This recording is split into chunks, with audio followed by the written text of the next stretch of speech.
Guys, it is hot out here, and I'm talking about it's 90 degrees right now.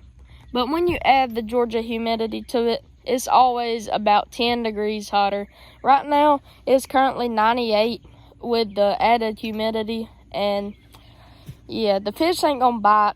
I mean, I would like to fish, but they ain't gonna really bite. But maybe I could tell y'all a lure that will hopefully make them bite during this hot weather.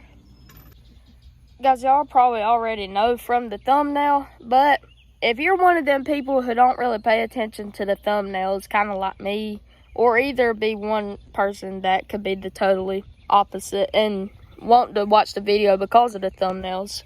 Anyway, here is the lure. Here is the lure. This is called a Texas rig. A Texas rig is pretty much a bottom dwelling lure that bass love, good and slow, kind of just pull and jerk. But anyway, I'll tell y'all more about that later in the video. Of course, guys, this is not the only lure you could use during the hot summer, but this is one of my favorites I use for good shallow ponds, kind of like mine. The max depth this pond gets right here is 3-acre pond, and it only gets about 10 to 15 foot in the very deepest part. But when you fish up shallow and near structure, weeds, we have a lot of moss in here. These carp are kind of fat and lazy, ain't doing the work we need. But anyway, I mean, you fish that right there, and there'll be some big bass in it. I guarantee you. You kind of fish it around, and yeah. So I'm gonna have to tell y'all before we get into how to fish this, you need to be able to know how to set it up. So guys, this lure is a very basic lure. This only consists of really a weight right here, and then you have your worm itself, and then you also have the worm hook right here. So guys, this is not just any normal weight. This is what you call a bullet weight right here, and this helps it slide down the line just like that, so it can make some good movement towards the worm. And yeah, and it just fits kind of the body and the head of it like this. So basically, this is about a medium size right here. You could get smaller ones for smaller worms. You could get bigger ones for deeper ponds and pretty big worms. They make them up to about 10 inches, I believe, maybe more. But this right here is a 7.5-inch culprit black shad worm right here, and I love culprit. That is my favorite worm brand to use for this Texas rigging like this. It gives off really good scent. It makes some good designs. Like there's one that's called pumpkin seed. My favorite culprit worm is the fire and ice special, really. And it has, I'll show you a picture of it right here actually. So basically, as y'all can see, it's blue and red and real sparkly. Them bass just tear it up in my pond. I'm not sure why and why they like it so much, but they do anyway. And then you also have your hook right here.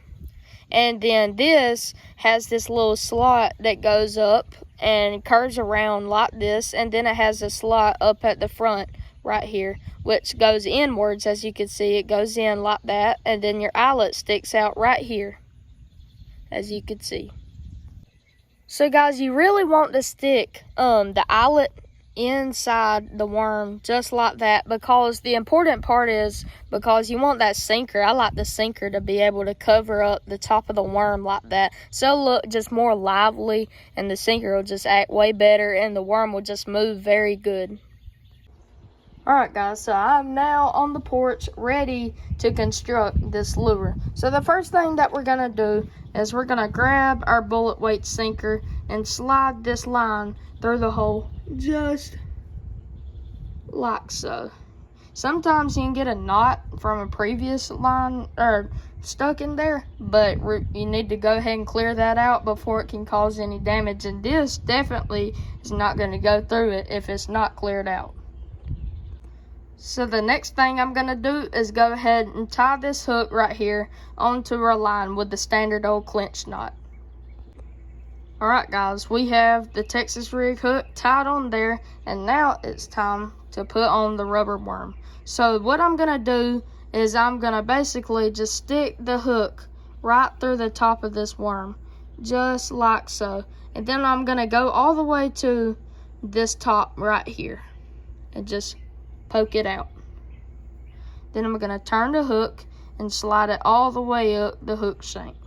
Then when I get to this point, I'm gonna turn the worm just like that. That way that sticks out good. And then I'm gonna make sure it's good and straight.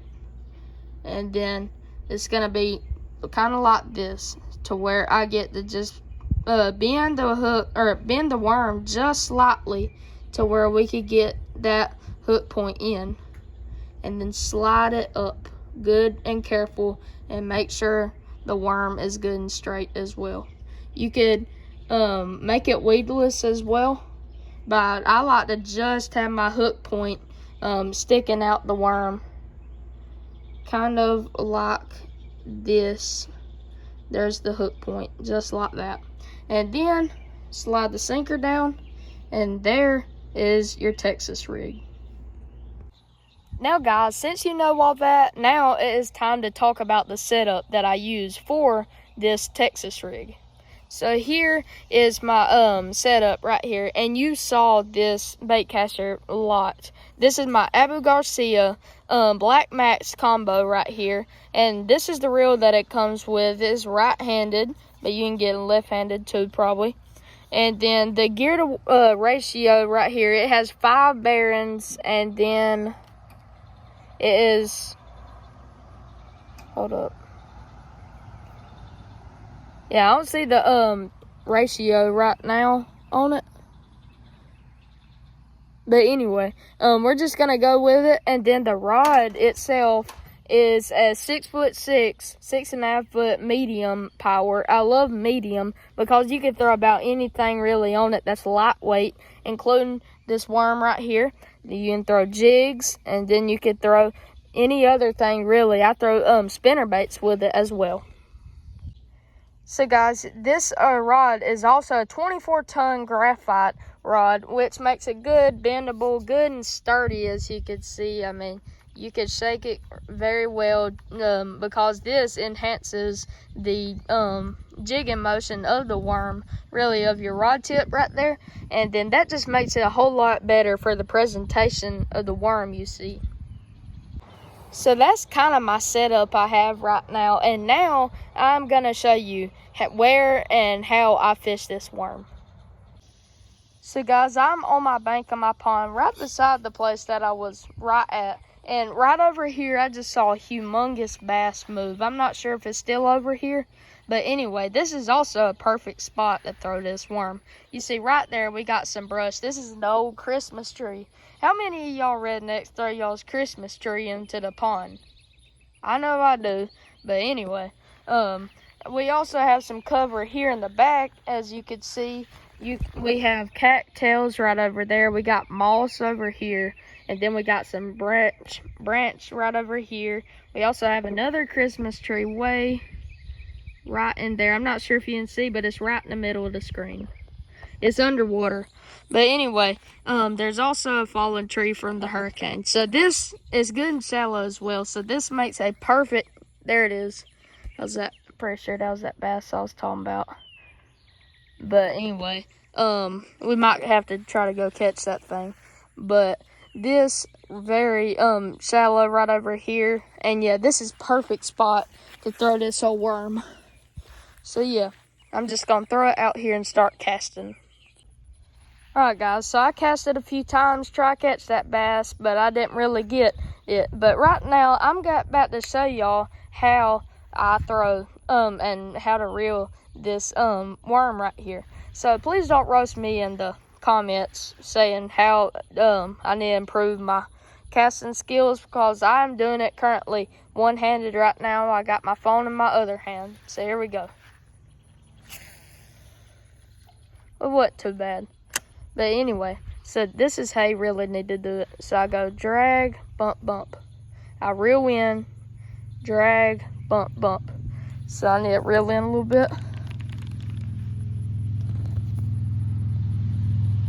Drag, bump, bump. So that is how I do mine. And you can do it many different ways. Some people, they swim their worm. And some people, they do some other things to it, kind of jig it along, I guess. But that is really how I do mine. So yeah, that is how you do it.